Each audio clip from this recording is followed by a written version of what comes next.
صدیوں کے فاصلے بھی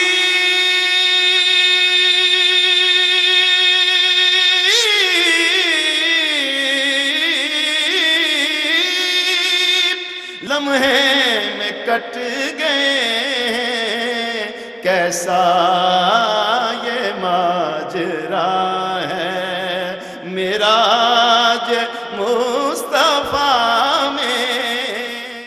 بسم اللہ الرحمن الرحیم۔ اللہم صلی وسلم وبارک علی سیدنا و مولانا محمد وعلی آلہ وصحبہ اجمعین۔ اللہ جل مجدہ کی حمد و ثنا کرتے ہیں اور شکر بجا لاتے ہیں، اور حضور نبی اکرم صلی اللہ علیہ وآلہ وسلم کی بارگاہ میں کثرت کے ساتھ درود و سلام کا ہدیہ پیش کرتے ہیں۔ دیکھیے، اللہ رب العزت نے ہر نبی اور رسول کو معجزات عطا کی،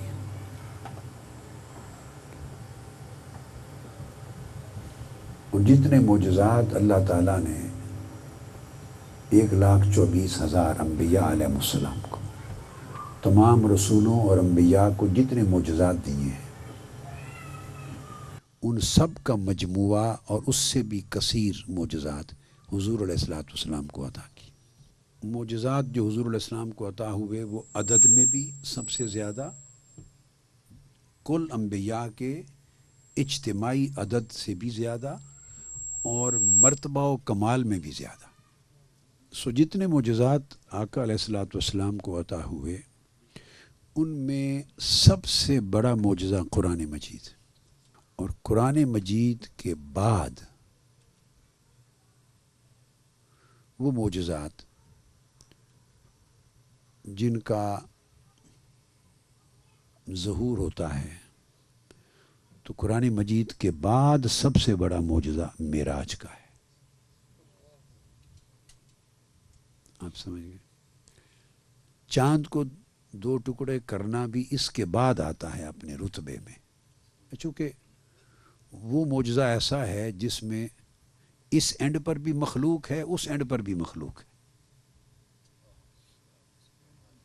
آقا علیہ السلام کی انگلی ہے، کفار نے مطالبہ کیا ہے اور انگلی سے چاند کا سینہ چیر دیا ہے، تو وہ معجزہ سارا عالم خلق میں ظہور پذیر ہوا ہے، عالم خلق میں۔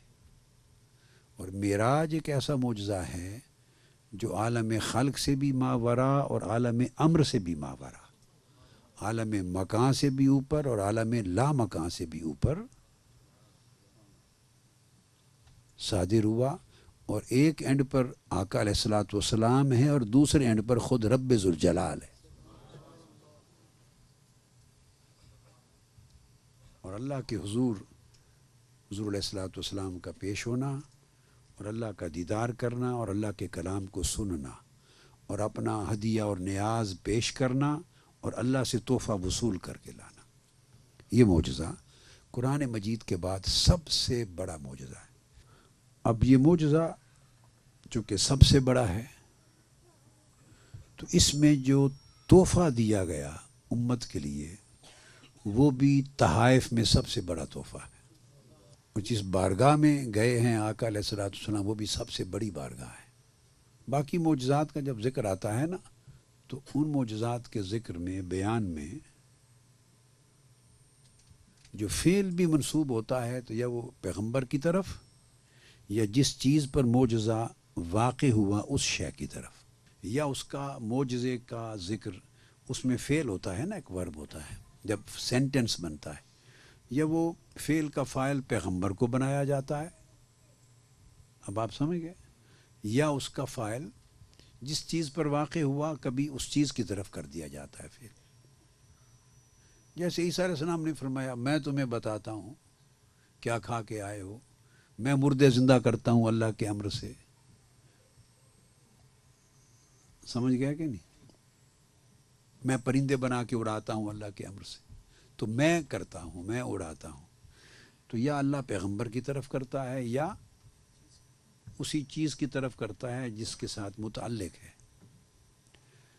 معراج کا معجزہ واحد معجزہ ہے جس میں اللہ رب العزت نے فعل کی نسبت مخلوق کی طرف کی ہی نہیں، حتیٰ کہ حضور علیہ السلام کی طرف بھی نہیں کی. یعنی اس معجزے کو، حضور علیہ السلام کے معجزے کو اس انداز کے ساتھ بیان کیا ہے کہ کوئی انگلی ہی نہ اٹھا سکے، فعل کی نسبت بھی نہیں کی آقا علیہ السلام کی طرف. کیونکہ بہت بڑی بات تھی جو عقلوں اور لوگوں کے فہم اور ادراک سے بالا تر تھی. معلوم تھا کہ انگلیاں اٹھیں گی، زبانیں کھلیں گی. تو جیسے کوئی اپنے محبوب کو کہتا ہے بھئی میرے محبوب تم تو اس طرف ہو جاؤ نا، میں ڈیل کر لوں گا ان سے، بچا لیتا ہے، بچا لیتا. کہتا ہے وہ ان کی چھوڑو بات، ان پر مت مجھ سے بات کرو، میں لے گیا. بتاؤ کیا تکلیف ہے تمہیں؟ مت کہو میرے محبوب نے کہ انہوں نے تو کہا ہی نہیں کہ میں گیا. فرما رہا ہے ادھر مت زبانیں کھولو، ہاتھ مت اٹھاؤ. انہوں نے کب کہا ہے کہ میں گیا؟ میرے محبوب آپ ادھر آ جائیں، میں ان سے ڈیل کرتا ہوں. ادھر چھپا لیا، چھپا لیا. آؤ، جس نے انکار کرنا میں لے گیا. اب جس نے چیلنج کرنا ہے وہ مجھے کرے. یعنی اس معجزے کا ذکر اس انداز اور اس شان کے ساتھ کیا. آپ سمجھے نا بات کو؟ اتنا بڑا معجزہ، اتنی بڑی عظیم بارگاہ میں حاضری، تو جو اللہ پاک نے تحفہ دیا، صاف ظاہر ہے اس سے بڑا تحفہ عالم خلق و امر میں، کائنات میں کوئی اور ہو سکتا ہے؟ نہیں ہوتا. ٹھیک ہے. محبوب حقیقی اللہ وہ تحفہ دے اور ہمارے محبوب آقا علیہ السلام وہ تحفہ لے آئیں اور ہمیں دیں اور ہم اس کو قبول نہ کریں، تو بولیے ہمارا حال کیا ہوگا؟ یہ تھی نصیحت جو سمجھانا چاہتا. اللہ پاک وہ تحفہ اس بارگاہ سے بھیجے اور آقا علیہ الصلوۃ والسلام وہ تحفہ لے کر آئیں سب سے بڑے معجزے میں، اور امت کو عطا کریں اور ہم اس کو پریکٹیکلی ایکسیپٹ نہ کریں، اپنی لائف میں انفورس نہ کریں، تو اس سے بڑی بھی ناقدری کوئی ہوگی؟ اور آقا علیہ الصلوۃ والسلام کے ساتھ اس سے بڑی کوئی بے وفائی ہوگی؟ اور اللہ کے ساتھ بے وفائی ہوگی؟ سو اس معراج کی رات، اور وہ تحفہ کیا ہے؟ وہ نماز کا تحفہ دیا. وہ تحفہ کیا دیا؟ نماز کا. جب آقا علیہ الصلوۃ والسلام اللہ رب العزت سے ملاقات کر کے واپس چلے تو مانگا باری تعالیٰ مجھے تو نے جو عطا کرنا تھا کر دیا، تو میں تو اپنی امت کے لیے خالی ہاتھ نہیں جاتا، میری امت کو بھی تو شریک کرنا ان عنایات میں. اور یہ طے شدہ بات ہے کہ جو نعمت اللہ پاک حضور علیہ السلام پر فرماتے اس نعمت کا حصہ آقا علیہ الصلوۃ والسلام کی طرف سے امت کو ملتا. کوئی نعمت ایسی نہیں جو اللہ نے آقا علیہ السلام کو عطا فرمائی ہو اور اس کا حصہ امت کو نہ ملا ہو. اب میں صرف یہ نقطہ آپ کے ذہنوں میں اور دلوں میں ڈال دیتا ہوں، اس پر تفصیل میں نہیں جاتا، یہ پھر ایک الگ سبجیکٹ ہو جاتا ہے. ایک ایک چیز کو بیان کر کے پھر اس کو ایکسپلین کر سکتے، مگر ذہن میں رکھ لیں کوئی ایک نعمت ایسی نہیں جو اللہ نے آقا علیہ السلام کو دی اور اس کا حصہ امت کو نہ ملا. سو اسی طرح جب معراج کی رات آقا علیہ السلام چلے تو وہی اصول ہوا کہ آقا علیہ السلام کو ثم دنا فتدلی فکان قاب قوسین او ادنیٰ کے مقام پر بٹھایا اور ما زاغ البصر وما طغیٰ کی شان دی. چہرہ اپنا دیدار کروایا. یعنی جو لوگوں کو نصیب ہوگا قیامت کے دن، جو ممکن ہوگا، وہ آقا علیہ السلام کو اسی حیات مبارکہ میں عطا کر دیا. وَفَأَوْحَىٰ إِلَىٰ عَبْدِهِ مَا أَوْحَىٰ، اور باتیں کیں اور اپنا جلوہ کرایا اور باتیں کی، وہی فرمائی، دیدار کیا، تو یہ جو ساری نعمت عطا ہوئی تو چلے تو عرض کیا باری تعالیٰ یہ تو میرے لیے ہے سارا کچھ، یہ تو سارا کچھ تو نے میرا دامن بھر دیا، تو میری امت کے لیے بھی تو کچھ دے نا۔ اس نے کہا پھر محبوب چونکہ آپ کو سب سے بڑی چیز دی ہے اس رات اپنا دیدار، جو موسیٰ علیہ السلام کو بھی نہیں دیا تھا، یہی وجہ ہے کہ جب پلٹے تو رستے میں موسیٰ علیہ السلام کو کھڑا کیا تھا، وہ بار بار واپس جانے کے لیے چن کے 313 رسول ہیں اور 5 اولو العزم ہیں اور ابراہیم علیہ السلام جد الانبیاء ہیں، ان سب کو چھوڑ کے موسیٰ علیہ السلام کو چن کے کھڑا کیا تھا بار بار، آقا علیہ السلام کی بارگاہ سے آ رہے ہیں۔ کیوں؟ وہ اس لیے فرمایا محبوب یہ جو میرا دیدار کر کے اور مجھ سے مل کے جا رہے ہو، اس کی قدر اور اہمیت موسیٰ علیہ السلام سے بڑھ کے کون جانتا ہے؟ اس کی قدر اور اہمیت تو موسیٰ ہی جانتا ہے نا، جس نے مجھ سے مانگا تھا میرا دیدار، تو میں نے کہا تھا کہ لن ترانی تو نہیں کر سکتا، اس نے پھر اصرار کیا تھا، میں نے کہا نہیں کر سکتا، پھر اصرار کیا تھا، میں نے کہا اچھا ایک تجلی پھینکتا ہوں طور پر، تو دیکھ لینا اگر وہ رہ گیا تو تم بھی کر لو گے، تو صرف تجلی کے اثر سے بے ہوش ہو گئے تھے۔ تو میرا دیدار میری ذات کا کرنا اور ما زاغ البصر وما طغی، آنکھ جھپ کے بغیر تکتے رہنا، اس کی قدر و منزلت موسیٰ علیہ السلام سے بڑھ کر کون جانتا ہے؟ فرمایا موسیٰ علیہ السلام آج یہاں کھڑے ہو دیکھو، تمہیں فرمایا تھا تو نہیں کر سکتا، اور آج جو کر سکتا ہے آج اس کو تک لے، کرنے والے ہیں آج ان کو دیکھ لے کیسے کر کے آ رہے ہیں۔ تو نمازیں دیں، کیونکہ وہ تو ہر بات میں سے پھر ایک پورا مضمون نکل آتا ہے نا، تو میں نہیں میں ہر چیز سے بچ کے سیدھا اس بات پر لا رہا ہوں۔ تو 50 نمازیں دی، تحفہ دیا معراج کی رات امت کے لیے، اور وہ عنایت نعمت کیا تھی؟ وہ نعمت تھی اللہ کو تکنا، ما زاغ البصر وما طغی، اور اللہ سے باتیں کرنا اور اس کے قرب، اس کی بارگاہ میں حاضر ہونا، اس کی بارگاہ میں حاضر ہونا، نعمت یہ تھی معراج کی رات جو آقا علیہ السلام کو عطا ہوئی۔ تو کوئی ایسی چیز ہی ضروری تھی تحفے میں دینا جو چیز اپنے دامن میں ان چیزوں کے اثرات سمیٹے ہوئے ہو، اسی نعمت کا حصہ دینا ہے نا۔ تو نعمت کیا ہے؟ ثم دنا ہے، فتدلی ہے، قاب قوسین ہے او ادنا ہے، خدا کا قرب ہے، خدا کے حضور کی حاضری ہے، اللہ کا دیدار کرنا ہے اور اس سے کلام کرنا ہے اور اس کی میٹھی میٹھی باتوں کو سننا ہے اور آپس میں مکالمہ ہے اور اس کو تکنا ہے۔ نعمت تو یہ تھی، تو اب اس میں سے حصہ دینا تھا امت کو، اس نعمت میں سے حصہ دینا تھا، تو کوئی ایسی چیز ہی دینا ضروری تھی جس چیز کے دامن میں یہ ساری جو نعمتیں ہیں اس کا حصہ شامل ہو۔ آپ سمجھ گئے ہیں بات کو؟ سارے آپ کی سمجھ آ رہی ہے؟ ایک ایسی چیز دینے کی ضرورت تھی جس میں یہ ساری چیزیں اکٹھی ایک پیکج میں آ جائیں اور اس کا حصہ، اس کی جھلک، ریفلیکشن اکٹھی ہو جائے۔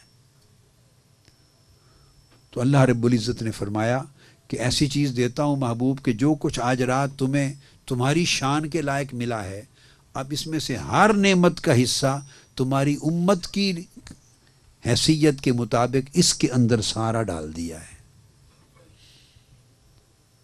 اب جو اس نماز سے جتنا شغف پیدا کر لے اس پر یہ ساری کیفیتیں اتنی کھل جائیں گی۔ جو اس نماز سے جتنا شغف پیدا کرے گا اس پر وہ کیفیتیں اتنی ہی کھلیں گی، مگر یہ سارا کچھ سمیٹ کر اس نماز میں ڈال دیا ہے۔ اس لیے آقا علیہ السلام نے فرمایا الصلاۃ معراج المومنین، کہ نماز میری امت کے مومنوں کی معراج ہے۔ اس میں بڑا راز ہے، بڑا راز ہے۔ کیا؟ میری امت کے مومنوں کی معراج ہے، اس نماز کو معراج فرمایا۔ اور پھر توجہ طلب بات یہ ہے کہ جو بات موسیٰ علیہ السلام جان رہے ہیں کہ حضور کی امت نہیں پڑھ سکے گی 50 نمازیں، بڑا مشکل ہوگا، وہ اللہ پاک خود نہیں جانتے۔ یہ سارا جو پورا پریکٹس کرائی جا رہی ہے ایکسرسائز، اس کی ضرورت کیا ہے؟ پہلے 50 دینی ہے اور اینڈ پر 5 ہی کرنی ہے، کیوں؟ اس میں اللہ پاک نے یہ فرمایا کہ اس نے چاہا محبوب اگر یہ کیفیت لی ہی ہے تو وہ نعمت آقا علیہ السلام کی صرف یہ نہیں تھی کہ وہاں پہنچ کر دیدار ملا اور کیفیت ملی اور قرب ملا اور حضور ملا اور مکالمہ ملا. نعمت صرف یہ نہیں تھی کہ اگر وہ ملے اور واپس پلٹیں تو آقا علیہ السلام سے یہ سب کچھ کٹ جائے. صرف وہاں ملا اور جب واپس آئیں پلٹ کے اپنے گھر تو اس میں سے کچھ بھی باقی نہ رہے تو پھر وہ نعمت کیا ہوئی؟ نعمت جب دی جاتی ہے تو پھر وہ دی جاتی ہے، پھر رہنے کے لیے دی جاتی ہے، جس کو دی اسی کے پاس رہے. تو آقا علیہ السلام کو نعمت جو ملی اب وہاں تو ہوا، مگر وہ اس لیے نہیں تھا کہ پلٹ کے جائیں گے تو اب یہ ملے گا نہیں. اب آقا علیہ السلام کو اصل نعمت یہ تھی کہ یہ حال اور مقام عطا کر دیا تھا کہ محبوب یہ جو قابہ قوسین پہ بٹھا کے سب کچھ دے دیا ہے. اصل نعمت یہ ہے کہ اب آپ پلٹ کے بھی جائیں گے تو چاہے مکہ کی گلیوں میں رہیں، چاہے طائف میں جائیں دعوت دیں پتھر چلیں، چاہے ہجوم سے خطاب کریں کوئی صفا پر، خواہ 1.25 لاکھ سے خطاب کریں، خواہ جہاد میں جائیں غزوہ بدر ہو احد ہو حنین ہو، بھلے لوگوں کے ساتھ لین دین کریں، گھر میں بیوی بچوں کے ساتھ فیملی میں بیٹھیں، باہر اپنی سوسائٹی کے غلاموں سے ملیں، جنگ کے لیے تدبیر کریں، فوجوں کو ترتیب دیں، اسٹیٹ چلائیں، پولیٹیکل میٹرز ہوں، اکنامک میٹرز ہوں، سوشل میٹرز ہوں، ڈومیسٹک میٹرز ہوں. محبوب اب نعمت یہ جو کعبہ قوسین پہ دے دی ہے، اب اس نعمت کا کمال عطا کا یہ ہے کہ یہاں تو تنہا بلا کر دیا ہے نا خلوت میں، اب یہ نعمت ساری جلوتوں میں آپ کے پاس رہے گی. یعنی آپ کا حال اب یہ ہوگا کہ جس حال میں بھی رہیں یہ کیفیت نہیں جائے گی. اب آپ کو سمجھ آئی؟ اب یہ چیز سمجھ میں نہیں آنے والی، انہی کو سمجھ میں آئے گی جو اس حال میں داخل ہوں گے کہ اب یہ کیفیت دے دی ہے محبوب کو. وہ جو معراج کی رات کعبہ قوسین ادنیٰ پہ تھی محبوب، اب وہ فرش پہ چلتے پھرتے جہاں جائیں گے تو قلب کا باطن کا حال وہی رہے گا. یعنی اب آپ کے قلب کو ثم دنا فتدلی فکان کعبہ قوسین بنا دیا ہے، قلب اطہر کو کعبہ قوسین بنا دیا ہے، روح کو او ادنا بنا دیا ہے، اور آپ کے اندر کے حال کو ما زاغ البصر و ما طغی بنا دیا ہے. اب آپ جدھر گھومیں پھریں، جن لوگوں میں بیٹھیں اٹھیں، مزاح کریں صحابہ سے اور جنگوں کریں، غصے میں ہوں خوشی میں ہوں، جس حال میں جو بچوں کے ساتھ پیار کریں، ازواج مطہرات کے حلقے میں بیٹھیں ان کی باتیں کریں، جس حال میں ہو محبوب اب یہ کیفیت نہیں جائے گی آپ سے. تو حضور کا اس معراج کے بعد زندگی کا ہر لمحہ کعبہ قوسین ہو گیا تھا. اب سمجھ آئی بات کی؟ کعبہ قوسین ہو گیا تھا. اب یہ جو دائمی کیفیت عطا کر دی تو اللہ پاک چاہتا تھا کہ چونکہ اس کا حصہ امت کو دینا ہے تو یہ دائمی کیفیت چونکہ نماز میں ہے تو محبوب نے مانگا ہے تو ان کی امت بھی دائماً اس کیفیت میں رہے. تو اس نے 50 نمازیں دی کہ ہر وقت اس حال میں رہیں، ہر وقت اس، اگر 50 پڑھنی پڑتی تو ہر وقت اس حال میں رہتے نا. نہیں سمجھے؟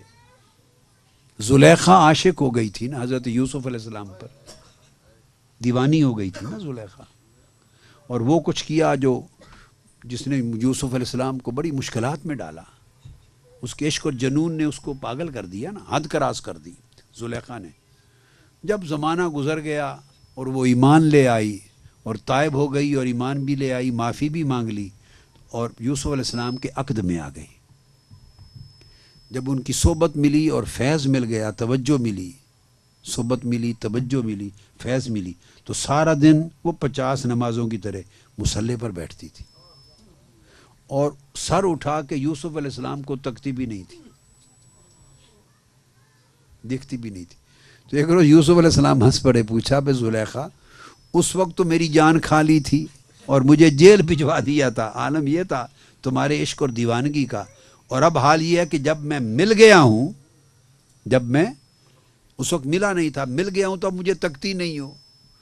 تو زلیخا نے جواب دیا کہ اب جب سے آپ ملے ہیں تو آپ نے کوئی اور ملا دیا ہے، اب اس کو تکنے سے فرصت ملے تو کسی اور کو دیکھوں۔ آپ سمجھیں بات کو؟ وہ اللہ پاک کو پتا تھا یہ پاکستانی شوہروں نے صبح کہنا ہے پراٹھے بنا دو، ساتھ یہ چیز دے دو، یہ چیز دے دو، اور دوپہر سر پہ آئے گا پھر ہانڈی بھی بنا دو، جاتے ہوئے یہ آرڈر بھی دے کے جانا، یہ بنا رکھنا، پھر سارا دن پھر وہ کام کروں گی، شام کو پھر اور کرنا ہے، تو یہ تو سارا دن اس کام میں لگائے رکھیں گے، تو ان کو زلیخا کی طرح وہ لذت کہاں سے ملے گی؟ ہاں، ان کو وہ کیفیت کہاں سے ملے گی؟ تو اللہ پاک نے چاہا کہ ان کو اپنا فرض دے دوں، تو شوہر کا فرض تو بہر صورت میرے فرض کے بعد ہی آئے گا نا نمبر، تو 50 نمازیں تو سارا دن اسی لو میں لگی رہیں اور اسی مستی میں رہیں۔ تو 50 اس لیے دی تھی کہ دائماً یہ کیفیت رہے۔ موسیٰ علیہ السلام رستے میں ان کو خود کھڑا کر دیا تاکہ انہیں جہاں سے ہو کے آ رہے ہیں اس کی قدر و منزلت معلوم ہو۔ تو یہ سارا پری پلانڈ تھا۔ تو عرض کیا کہ یا رسول اللہ آپ کی امت تو نہیں پڑھ سکے گی، پھر آگے آپ کو معلوم ہے، واپس آقا تشریف حاضر ہوئے، پھر 5 نمازیں کم کی، پھر گئے، پھر 5، وہ 5 کی، وہ تو اکٹھی 45 بھی کر سکتا تھا نا۔ تو موسیٰ علیہ السلام کو بھی اللہ پاک نے ایک ذریعہ بنایا کہ تم بیچتے جاؤ، 5 کم کروں گا، میں بھی محبوب کو دیکھتا رہوں گا، ہر بار یہ مجھے دیکھیں گے، میں ان کو دیکھوں گا۔ تو اسی بہانے نمازوں کو کم کرنے کے بہانے 9 مرتبہ پھر ایک دوسرے کو دیکھ لیں گے۔ خیر یہ ایک الگ سبجیکٹ ہے یہ حصہ۔ تو 45 نمازیں معاف کر دیں اور 5 رہ گئیں۔ جب 5 رہ گئیں تو اللہ پاک نے فرمایا کہ میں اپنا فیصلہ بدلا نہیں کرتا،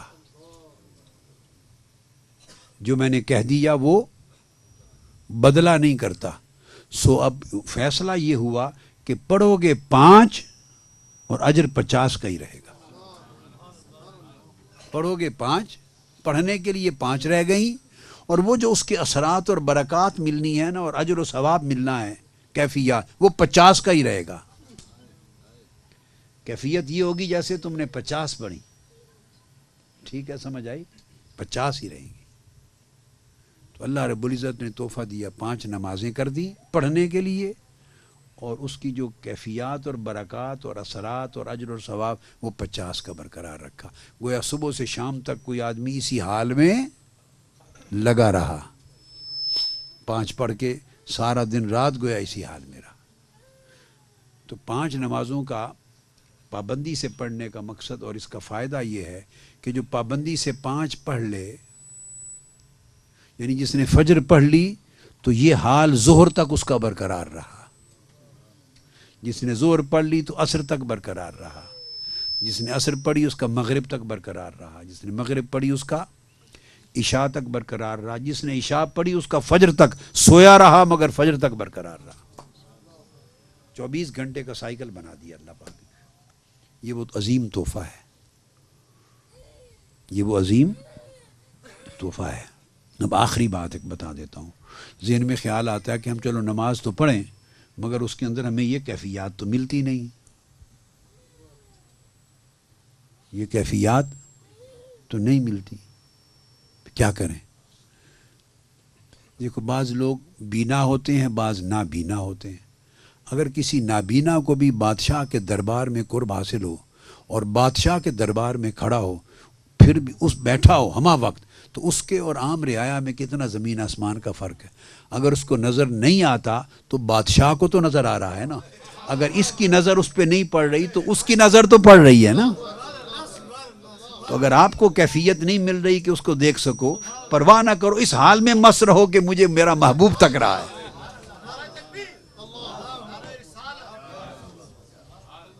تو عاشق اسی پر مر جاتا ہے، اسے کیا غرض؟ اگر وہ محبوب کو نہیں دیکھ سکتا تو نہ صحیح، اگر اتنا یقین ہو جائے کہ میرا محبوب اس وقت مجھے دیکھ رہا ہے تو عاشق کو اور کیا چاہیے؟ تو نماز وہ کیفیت ہے کہ اگر آپ نہ دیکھ سکیں تو وہ لمحات ہوتے ہیں جس میں وہ خاص طور پہ نگاہ ڈالتا ہے، آپ کو تکتا ہے، تو اور کیا لیتے ہیں؟ بھلے آپ کو وہ کیفیت ملے یا نہ ملے مگر وہ تو تک رہا ہے نا۔ سو اس کا تصور کر کے آنکھیں بند کر کے اس تصور میں مست رہیں کیا اس میں مست رہیں کہ 5 مرتبہ اگر باقی اوقات میں کسی کو نصیب نہیں ہے، کئی وہ بھی ہیں کہ ان کو ہر لمحہ تکتا ہے، ایسے بھی ہیں جن کو وہ ہر لمحہ تکتا ہے اور یاد کرتا ہے. لیکن اگر یہ کیفیت نہ بھی ہو تو کم سے کم اس پر ہی خوش رہو کہ 5 وقت ایسے آتے ہیں کہ جب میں وضو کر کے مصلی پہ کھڑا ہوتا ہوں اور وضو کر کے مصلی پر کھڑی ہوتی ہوں تو 5 وقت دن میں ایسے آتے ہیں کہ وہ اللہ پاک ڈائریکٹلی مجھ کو تکتا ہے. اس سے بڑھ کے اور کیا چیز ہے، اور کیا چاہیے کہ وہ دیکھتا ہے. اب آگے جب یہ خیال یقین میں بدل جائے کہ اس وقت وہ مجھے دیکھ رہا ہے تو جتنا آپ سنور سکتے ہیں اتنا سنور جائیں. بس جتنا آپ کے بس میں ہے اتنے ادب میں ہو جائیں، اتنا دھیان ادھر کر لیں، اتنے ذوق سے قرات کر لیں، اتنے ذوق سے سجدہ کر لیں، جتنا کچھ آپ کے بس میں ہے کر لیں.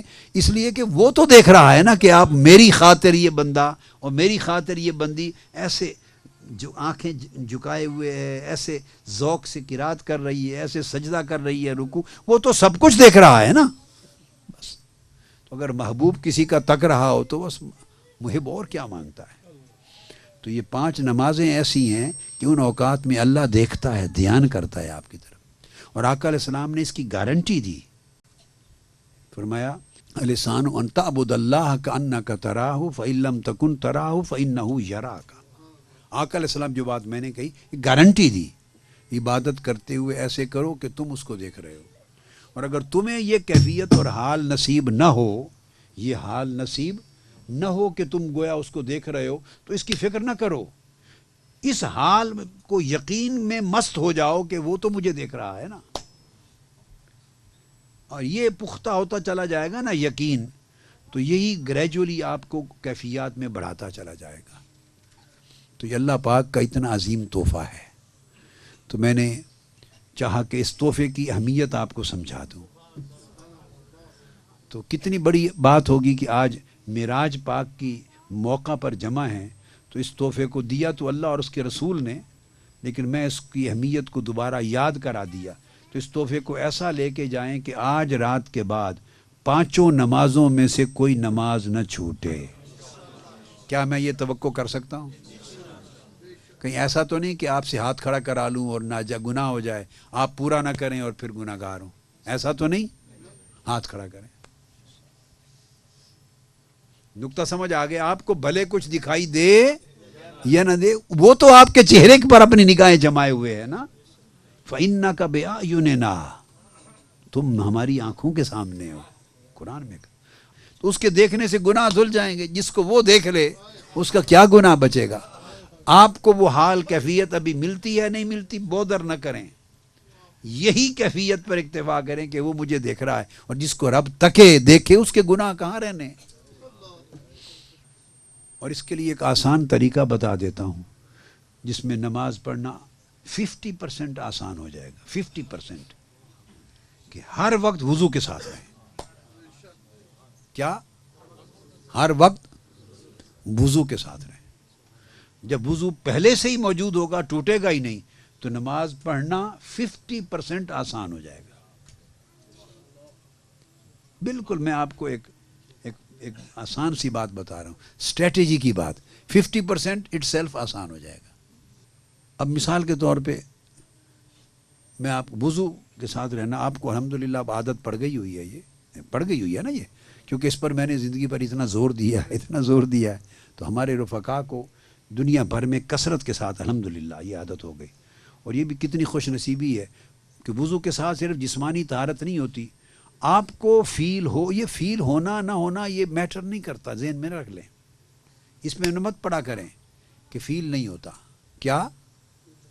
وہ اس لیے فیل نہیں ہوتا کہ ہم میں سے بہت سارے جو ہیں، کیا ہمارے بہت سارے لوگ، ہماری جو روحانی جسم ہے نا، روحانی جو من ہے اندر، وہ اینستھیزیا کے حال میں ہے. بے اینستھیزیا کسی کو اگر سٹرونگ دے دیں، لوکل بڑا سٹرونگ، تو اس کی سرجری کر لیں تب بھی اس کو فیل نہیں ہوتا. اس کا عضو کاٹ دیں تب بھی فیل نہیں ہوتا. تو ہم اینستھیزیا یعنی ہم ابھی جاگے نہیں ہیں. ہم ابھی جو جاگ جائے اس کو فیل ہوتا ہے، سوئے ہوئے کو فیل ہوتا ہے. نیند پکی ہوتی ہے نا. میں نے بہت لوگوں کی نیند ایسی دیکھی، آپ یقین جانیے، وہ گلیوں میں سوئے ہوئے ہوتے تھے، شرارتی لوگ ان کی چارپائیاں اٹھا کر دوسرے محلے میں جا کے رکھاتے تھے اور اس کی آنکھ نہیں کھلتی تھی. میں نے اپنی آنکھوں سے دیکھا ہوا. سوئے ہوئے تھے گرمیوں میں نا، پہلے زمانے میں، ابھی بھی سوتے ہوئے تھے گلیوں میں، تو لوگوں کو، لڑکوں کو پتہ ہوتا تھا کہ اس کی نیند بہت سخت ہے، پکی ہے.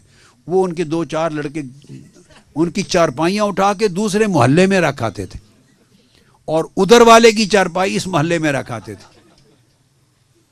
اور صبح اٹھتے تو ایک گالی گلوچ ہو رہا ہوتا تھا صبح جا کر. تو یعنی فیل نہیں ہوا نا اس کو، سین فیل، کیونکہ سویا ہوا ہے، گہری نیند. تو ہم روحانی طور پر سوئے ہوئے ہیں، گہری نیند ہے، ہماری روحیں سوئی ہوئی ہیں، اس لیے فیل نہیں ہوتا. سمپل سی بات ہے، اس لیے فیل نہیں ہوتا. تو بھلے اگر فیل ہمیں نہ ہو تو اس کا مطلب یہ تو نہیں کہ اس کا تکنا کینسل ہو گیا اور اس جو کچھ وہ دے رہا ہے وہ نہیں مل رہا آپ کو. سمجھ گئے؟ اگر فیل نہ بھی ہو تو سانس تو آ رہا ہوتا ہے نا، زندہ بھی ہوتے ہیں، تو کئی چیزیں بحال ہوتی ہیں نا. تو ایسا ہوتا ہے بالکل. اگر آپ کو چیزیں، کیفیات، احوال فیل نہیں ہوتے، فکر نہ کریں، وہ پھر بھی دیکھ رہا ہے، بخشش بھی اتر رہی ہے، اس کی نظر بھی ہو رہی ہے، برکات بھی ہو رہی ہیں. تو وضو مسلسل رکھنے سے اس وضو کی جو طہارت ہے اس کے اثرات اندر باطن تک جاتے ہیں اور وہ فائٹ کرتی ہے طہارت اندر کے اندھیرے کے ساتھ، اور اندھیرا کم ہوتا رہتا ہے، آپ کو پتہ چلے یا نہ چلے. تو وہ ایک کانسٹنٹ پروسیس ہے جو ہوتا رہتا ہے. لہذا ہر وقت وضو سے رہیں. اب مثلا میری عادت، ہماری عادت وضو کے ساتھ رہنے کی، میرا خیال ہے، ایگزیکٹلی تو نہیں بتا سکتا، مگر شاید عمر 10 سال 9 سال کے لگ بھگ ہوگی یا اس سے بھی کم، یا لگ بھگ جب سے سارا دن باوضو رہنے کی عادت پڑی، اور آج وہ باوضو رہنے کی عادت کو اور کچھ نہیں تو کم سے کم 53-54 سال گزر گئے، پوری لائف گزر گئی. وہ بچپن میں پڑی عادت اور وہ ساری زندگی یہ عادت ہی رہی، اور وہ پھر ایک ایسی عادت بن جاتی ہے کہ کوئی مشکل نہیں لگتا کہ آدمی کو ایفرٹ کر رہا ہے، بس پارٹ آف یور لائف ہو جاتا ہے. جیسے آپ تیار ہوتے ہیں، ناشتہ کرتے ہیں، کپڑے پہنتے ہیں، جوتے پہنتے ہیں، چلتے ہیں، ایک پارٹ لائف کا، ایک بالکل. تو ہر وقت وضو کے ساتھ رہنا ایک زندگی کا حصہ ہو جاتا ہے. وہ کوئی اہتمام نہیں کرنا ہوتا جس کے لیے بھی کرنا ہے. اور وضو کی برکات کا عالم یہ ہے کہ آپ میرے گھر سے پوچھیں، 1000 مرتبہ ایسا ہوتا ہے، سینکڑوں مرتبہ درد، شدید سرد درد ہوتی ہے، شدید درد سر، نہ گولیوں سے اترتی ہے، نہ میڈیسن سے، نہ دیر تک سر دبانے سے اترتی ہے. صرف وضو کرتا ہوں تو درد سر بھی چلی جاتی دوران وضو. یہ بھی نہیں وضو کرنے کے بعد، نہیں، بس وضو شروع کیا، ہاتھ دھوئے، ابھی کلی کر رہا تھا کہ درد گئی، ختم. اور پوری زندگی میرا ایسے ہوتا ہے، مجھے پتا ہے، بچوں کو آپ پوچھیں، ہمیشہ اکثر اوقات میری تھکن، جسم ٹوٹ رہا ہے، بس وضو کیا اور سب تھکانی چلی گئی، فریش ہو گیا. تو آپ تصور نہیں کر سکتے کہ وضو کی اثرات و برکات کتنی ہیں. تو جیسے جسم پر وارد ہوتی ہیں نا، اسی طرح اندر روح پر بھی ہوتی ہیں، قلب و روح پر. لیکن میں نے نکتہ یہ بتایا کہ کبھی کسی کو فیل ہوتا ہے، کسی کو فیل اس لیے نہیں ہوتا کہ ہم سوئے ہوئے ہیں نا، روحانی طور پہ ہم نیند میں ہیں. جو جاگے ہوئے ہوتے ہیں ان کو فیل ہو جاتا ہے. مگر اس کا معنی کبھی نہ لیا کریں کہ جو کہ فیل نہیں ہوتا مجھے تو لہٰذا ہم نہ پڑھیں. نہیں نہیں نہیں، وہ آپ کے اینڈ پر اگر فیل نہیں ہوتا تو کچھ نہیں، ادھر سے تو ہو رہا ہے نا سارا کچھ. تو دیٹ از مور دین انف. اور لکھا بھی جا رہا ہے اور وہ تک بھی رہا ہے. تو یہ تھا آج کا تحفہ. اللہ رب العزت اس کے اوپر قائم رکھے آپ سب کو. پھر آپ پابندی سے جب نماز پڑھیں اور آپ کی نیکیوں کے باعث، میں جو کہ بہت گناہ گار ہوں، تو میری بھی دوزخ سے بچاؤ کا شاید سامان بن جائے، آپ کی نیکیوں سے بخشش کا سامان بن جائے آپ کی. وما علینا الا البلاغ.